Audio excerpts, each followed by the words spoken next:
future's so bright we've all got to wear gas masks. Who are you kidding? That's accurate. Did you know you were on camera when I said that? I didn't know. I have a sword. Yay! Yay! Alrighty. Hey, that's Kat from Winged Saber Historical Fencing. She's going to totally do a thing.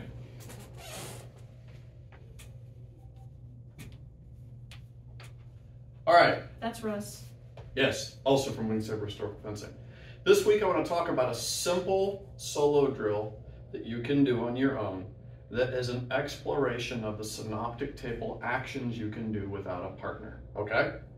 So, Kat, Yes. since you're on this side, can you cut two at me? I will cut two at you. And I'm going to squish down slightly because low ceilings. Bing! I have blocked.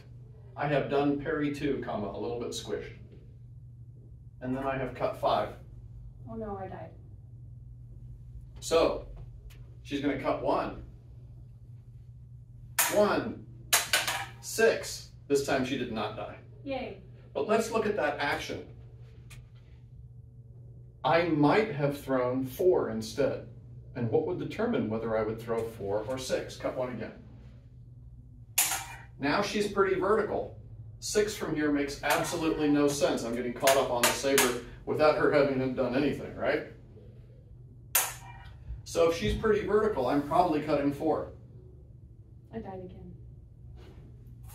And if she cuts 2, and it's a pretty horizontal 2, which I just totally forced, and you can do that, now 5's looking really opportunistic, right? But if she is up here, 5's not looking so good. I can make it work, but while I'm doing this, what's she gonna do to me? Oh, bleh, I died. So cut 2 again. Ha, if she's up high, I'm probably gonna cut low.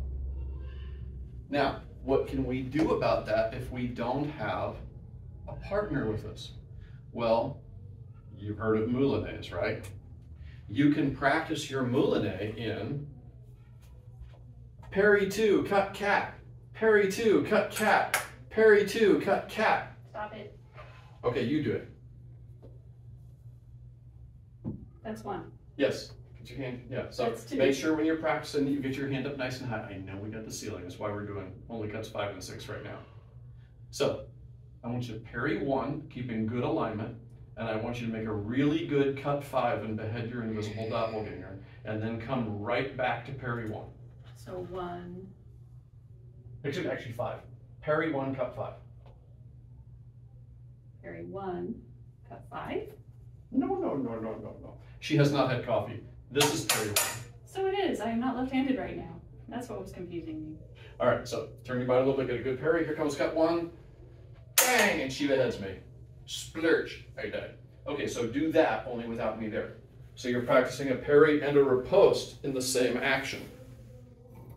Parry, cut 5. Oh, am I stupid? Yeah, it should have been parry 2, cut 5. Because you are not left-handed right now, yes. He hasn't had coffee either. In my defense, I'm frequently very stupid. Now, can you take the hesitation and delay out of a really good parry 2 and a really good immediate cut 5? I assume that's rhetorical. No, it is not rhetorical.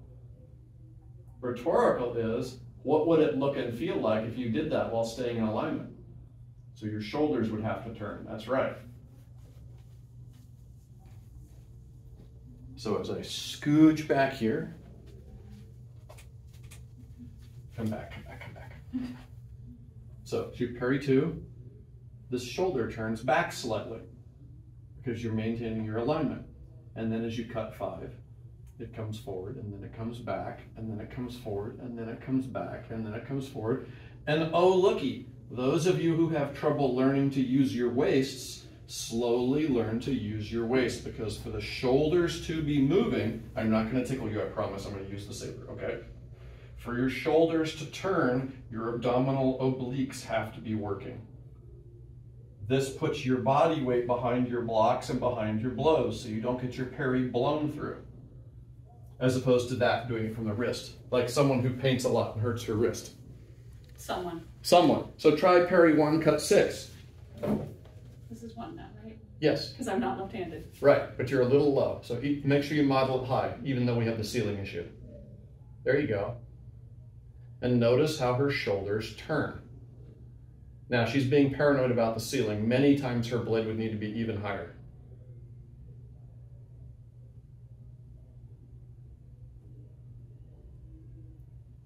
Yep, turn, nice cut 6. You've got your edge alignment all the way through, and you've got to make a transition from the end of your cut back to a block. And that's as important as the cut is.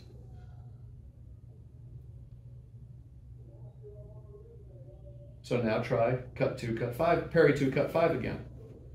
This time I won't have a smooth brain as I'm asking you to do the action. You could have said something, you know. I live in a land of confusion constantly, so like. Well, this is the world we live in. There's a Gen Z gal out there somewhere going, I don't get it. Why are they laughing? So any of the blocks and parries in your synoptic table exist because they're common actions. If you parry 2, cut 1, it's because their blade position being a little lower on the metaphorical clock, coming in at 1:30 to 2:30, makes cut 1 a very reasonable response. Same with parry 1, cut 2. If they're much more vertical and you take that parry, bang, parry 1, the response in cut 6 or cut 4 suddenly makes a lot more sense because you're clearing around their blade. And you can work any of these combinations. So for example, Kat can parry 4, and after she parries 4, in her shadow boxy self, she can think, oh, where's the opponent's actual blade? And she can practice making it a little more vertical and a little more horizontal and see where's the good moulinet come from for parry 4. So I'm going to come in and throw a 4 at her.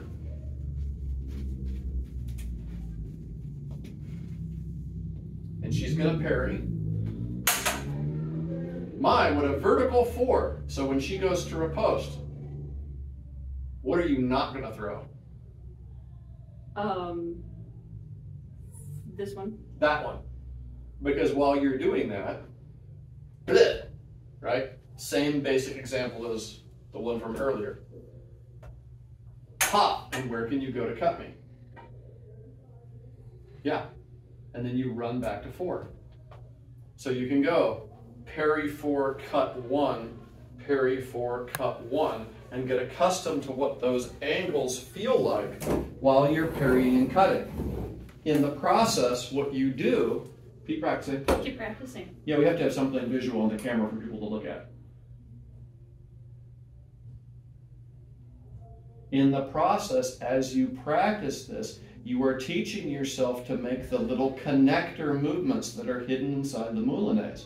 You need to have those just as smooth as your cutting actions if you're going to successfully fence. Now, if you're cutting for fitness or you're cutting to get limber, you're going to make much bigger cuts. If you're doing this as an action and engagement with a theoretical partner, you might make a very, very tight cut. You might make parry 1 and a really, really tight 2. You might make parry 1, cut 1.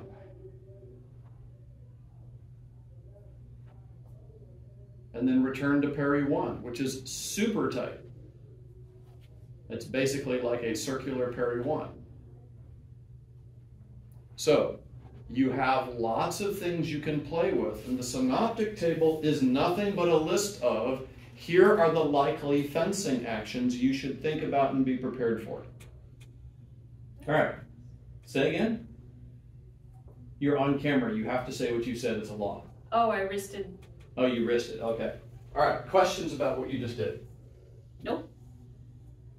All right, so those of you who are long distance students and you know who you are, I want you to do some homework. This is going to be an interactive YouTube episode. Ooh. You know how people usually do, like, here's a YouTube thing, and now I'm going to blatantly call for some response in the comments because that's what YouTube says drives engagement. This is not that. What I want you to do is to figure out which of those combinations is easiest and simplest and most natural for you, that might turn into your characteristic go-to technique. We all have one. Find out what yours is, practice the hell out of it, and you've got a leg up on people who don't know what their signature move is yet. You know what your signature move is? No, Oh no, you're gonna have to practice. I guess so. Oh dear. All right, bye.